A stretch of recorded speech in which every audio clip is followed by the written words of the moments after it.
एवं से समय जो विरोधी दल भारतीय जनता पार्टी सरकार थिले से सदाबले कहते सरकार चाषी स्वार्थ को देखो नहीं एमएसपी बोनस बढ़ाऊ ना इलेक्शन प्रतिश्रुति देले बोनस बढ़ेले बर्तमान समस्या सहीटा आसला केन्द्र एफसीआई से नेब कि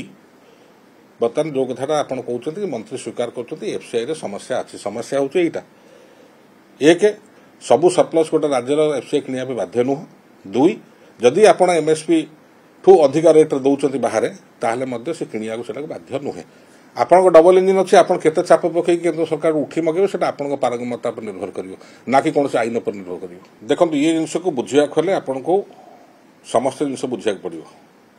एवं आज जो मैंने सरकार दल अच्छा विगत 15 वर्ष हम विरोधी दल थे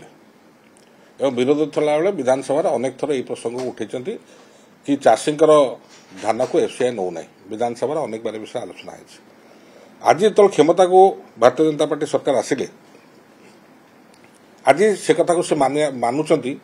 कि एफसीआई समस्या अच्छी ताले 15 वर्ष जो विरोधटा कौन होता कहीं करते ये बुझा अच्छी कि जमती सरकार कहते चाषीर सबू धान किणिया को सरकार बाध्य नुहति ठीक से भाव में राज्यर समस्त सरप्लस को नेबापी एफसीआई बाध्य नुहे एक कथा स्पष्ट रहा उचित सरकार कर्तृपक्ष कथा जानते सरकारी अफसर मंत्री न जाने भी सरकारी अफसर कथा जानते सेकेंड कथा एफसीआई कैटेगोरिकली गाइडलाइन कहूँ जो राज्य माने आम एमएसपी ठारू अधिका दौरान ताको बोनस आकार कहतु अधिका जेकोसी ग्रांट आकार कहतु दौरान से सरप्लस को किनिया आम बाध्य नुह तो ये बर्तमान सरकार लोकों को बुझेले जो आम एक कथा पचारूँ से बुझेले कि जेहेतु आम डबल इंजिन सरकार अच्छी आम केन्द्र पर चाप पकईकि या उठे नबू एवं गत सरकार तुलन अर्थात आर्थिक वर्ष 23-24 जहाँ एमएसपी थिला और जहाँ सरकार टार्गेट थिला ताको 24-25 आपण वृद्धि कले 1 कोटी लक्ष मेट्रिक टन आपण धान क्रय करने स्वीकृति कले आपणकर 89 लक्ष मेट्रिक टन आप खरीफ रे 21 लक्ष मेट्रिक टन आप रबी रे नेबे बोली आप चयन कले एवं ये चयन कला परे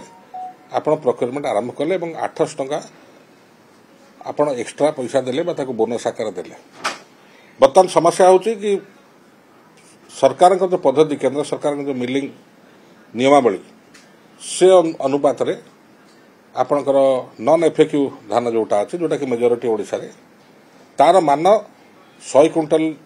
पैडी रे आपणकर 64 क्विंटल चाउल बाहर 64% चाउल बाहर जो से तुलना करा जाए ताले 1 लक्ष मेट्रिक टन जोटा कहते माने 100 लक्ष मेट्रिक टन जो 1 कोटी मेट्रिक टन कथा कहते 64 लक्ष आपणकर धानर चाउल बाहर तो 64 लक्ष मेट्रिक टन जो चाउल बाहर आपण रिक्वायरमेंट केते आम रिक्वायरमेंट पाखापाखि 27 ରୁ 28 लक्ष मेट्रिक टन पीडीएस रे आउ 2 लक्ष मेट्रिक टन कंटीजेंसी सरकार रखती फॉर बात्या बन्या नेचुरल डिजास्टर पे रखती तो हाराहारी जदि आप 30 लक्ष भी धरिवे आपण पाखरे सरप्लस रहा 74 लक्ष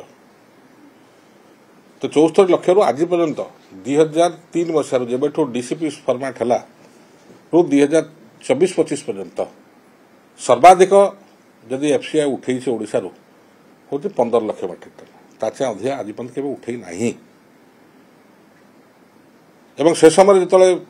विरोधी दल भारतीय जनता पार्टी सरकार थिले से सदाबले कहते सरकार चाषी स्वार्थ को देखो नहीं एमएसपी बोनस बढ़ाऊ ना इलेक्शन प्रतिश्रुति देले बोनस बढ़ेले बर्तमान समस्या सहीटा आसला केन्द्र एफसीआई से नेब कि बर्तमान जो कथा आप कहते मंत्री स्वीकार कर एफसीआई समस्या अच्छी समस्या हूँ यहीटा एक सबू सरप्लस गोटे राज्यर एफसीआई किनिया बाध्य नुह दुई जदि आप एमएसपी ठू अधिका रेट दौरान बाहर ताहले से किनिया बाध्य नुहे आपन डबल इंजिन अच्छे आप केते चाप पकई केंद्र सरकार उठी मगेबे सेटा आपन पारंगमता पर निर्भर करियो ना कि कौन आईन पर निर्भर करियो एटा सीधा सीधा कला धड़ा कथा द्वितीय कथाटा जोटा आसिला कि आपण बर्तमान ये 34 लक्ष मेट्रिक टन जो सरप्लस है थैथान करेंगे कौटी आपण पाखे गोदाम कैपेसिटी जी अच्छी से संपूर्ण फुल अतीत राज्य सरकार केंद्र सरकार लिखिं कि आमर जोटा गोदाम अच्छी तादे 50% गोदाम रे आपण उत्तर भारत गहम रखती तो गहम क्लीयर करूँ आम आम धानटा चाउलटा रखू तार स्टेटस कौन मो पाखे तथ्य ना बर्तमान किंतु जी परिमाणटा आमर अतीत होता ताको रखापी आम पाखे जगह होना अधिकांश समय मिलर पाखे रोला आज तारिख में बर्तमान आपड़ बढ़े जो एत चाउल को आप रखिए कौट बर्तमान आज सबू मिल रे आपण पाखे माने माने चाउल थुआई आगामी दिन जना पड़ो कौ मिल पाखे केते चाउल अच्छे एवं से चाउल को से कौन कर कला बजारी करेंगे कि आपणकर ताको आपण को बाटे डिस्पोज करेंगे जो कि आम बर्तमान किसी दिन तले देखिलु जोटा पीडीएस चाउल 2 मासरे थरे दिया होता बर्तमान 4 मास चाउल एक दौरान अक्टोबर मास चाउल बर्तमान सुधा दिया सरला कहीं कर सरकार ना मिल रखा जगह ना तो तुरंत पीडीएस सिस्टम को से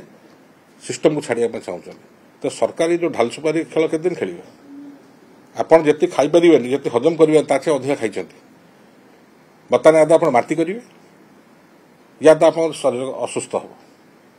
यार द्वितीय बाट ना अब मार बार भंडारे मार यार एंटायर जिनसटा राज्य सरकार ही पड़ो नंबर 1 आर्थिक स्तर में आप एमएसपी रेटा जोटा बढ़ेले से राज्य सरकार पड़ो जेहेतु आप इलेक्शन प्रतिश्रुति देते आप पालन कले द्वितीय कथाटा हूँ ये जो किणिले ओडिशा सिविल सप्लाईज कॉर्पोरेशन जोटा पैसा निए बैंक रु निए बा सरकार ठू निए एवं धान किणे एवं मिलिंग करके पुनर्बार पीडीएस दिए सर्वाधिक क्षति ओडिशा सिविल सप्लाईज कॉर्पोरेशन को बहन करने पड़ो तो निश्चित भाव जो ओडिशा रे आपण अन्य कौन जिनस आप एमएसपी देकी प्रोत्साहन नहीं कि आप दौना आपण सारा पैसा जोटा आप प्रोक्योरमेंट करते आप 800 टंका बोनस से आप एपटे लगेदेले तो राज्य सरकार पाखे पैसा कौट आसो जे अन्य फसल उपर से एमएसपी देकी नेबे जेको डाली जातीय हो कि श्री अन्न हो कि आपणकर